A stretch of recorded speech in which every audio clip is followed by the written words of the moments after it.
Hello Tech World and welcome to another video. Today we'll be taking a look at the newly released PlayStation Portal for the PlayStation 5. In this video, I'll be unboxing this new remote play handheld from Sony, as well as providing you with my first impressions when it comes to this device. I'll be letting you know what I love and don't love, as well as who this device is mainly for. Without further ado, let's dive into the unboxing. When it comes to the unboxing, I have to say it's quite lackluster as there isn't much in the box. All you should expect to get in the box is the PlayStation Portal, a USB-C to USB-C cable, and of course, the amazing manual to which no one ever reads. Straight out of the box, I have to admit I was kind of blown away. It's one thing to see the videos about the PlayStation Portal, and it's a whole other experience actually having it in your hands. If I'm being honest, I was quite thrown from the design when it was first announced. But boy, let me tell you right now, there is nothing to worry about. The design of this handheld is quite amazing and similar to that of the regular DualSense controller, with a few slight differences. The PlayStation Portal is not a slouch, as the controller feels quite premium in your hands. Looking closer at the design, this handheld comes with the DualSense controllers, but with an 8-inch LCD smacked right down in the middle. When it comes to the weight, the device feels lightweight and should not trouble you at all if you plan on playing with this for hours at a time. When looking at this device, you should expect to see the same buttons you see on your DualSense controller when it comes to your D-pad and icon buttons. But if you look closely, you should see that Sony has placed a PlayStation button on the left side, and it has also placed a mute and unmute button on the right side of your controller. At first glance, the thing that I noticed when unboxing this device was how much smaller the thumbsticks were compared to the ones on your DualSense. Looking closer at this device, you'll also notice at the top how they've included the on and off button, the link button, and the volume keys. But if you look even closer, you'll also notice the LED lighting that comes from the side of the controller, which is another difference between that and the Portal. Last but not least, at the bottom of the controller, you'll see the USB-C port for charging the device, as well as the 3.5mm headphone jack.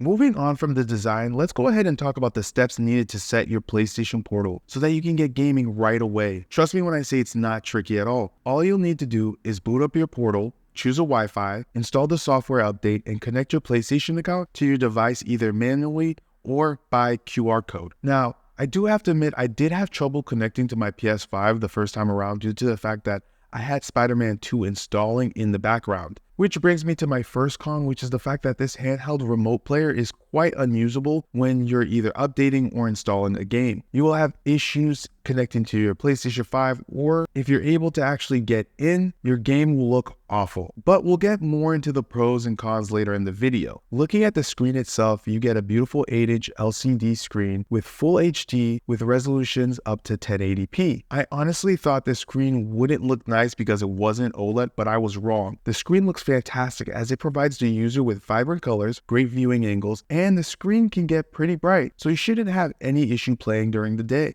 The more I use the PlayStation Portal, the more I fall in love with this screen as the colors are truly stunning when playing video games. This screen reminded me that not every screen needs to be OLED. So when it comes to the PlayStation Portal, it's an accessory to the PlayStation 5, and it's not its own handheld console. It is meant to be used as a remote play device and nothing else. Again, please do not go out and purchase a PlayStation Portal if you do not have a PlayStation 5. The sole purpose of the PlayStation Portal is to allow PlayStation 5 owners the ability to play their PlayStation 5 games somewhere away from their console. And to do that, you will need your PlayStation 5 to be in either on or in rest mode. If your PlayStation is off, then you're out of luck as this remote play device will not work. Now, let's dive into my experience with this device. If I'm being honest, it's a decently good experience, but definitely not a great experience. Though I love the ability of having the opportunity to play my PlayStation 5 games in a different setting, it's honestly been a little clunky.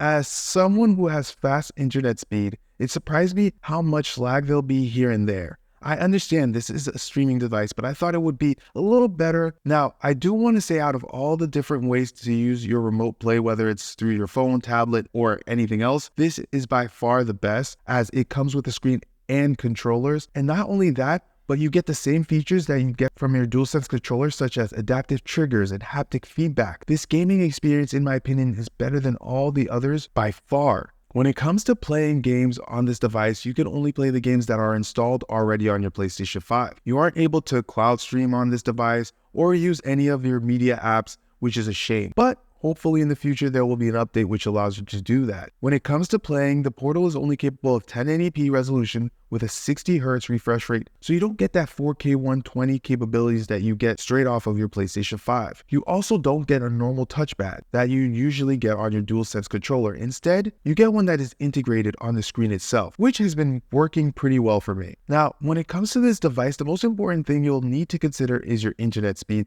as this device truly depends on it. If you don't have good internet speeds, trust me when I say this device is not for you, as the gameplay will not be good. Now, I have tested this device out of the house on a mobile hotspot, and it worked absolutely amazing, which was shocking. I do want to say that it wasn't perfect, as I was in a moving car, but once it was parked, it worked a lot better. Now, let's talk about the battery in this device. The battery has been good and usually gives me around 5 hours of use, which is absolutely fine with me. I've been able to play my games for hours and it's been a blast. Now, I want to switch gears and talk about my biggest gripe with this device, which is the fact that there is no Bluetooth capabilities, which means you can't use wireless earbuds, which is a shame. Now, Sony is coming out with a headset and earbuds, but in my opinion, it is not worth it. As for the speakers, they are okay, and they get pretty loud for a handheld device, but they're nothing special, but definitely good to have. To wrap things up, the PlayStation Portal is not for everyone, and is definitely not a need, as it's more of a want than a need. If you have a PlayStation 5, trust me when I say it will not make or break your gaming experience with this console, as it's meant for those who sometimes have to make the sacrifice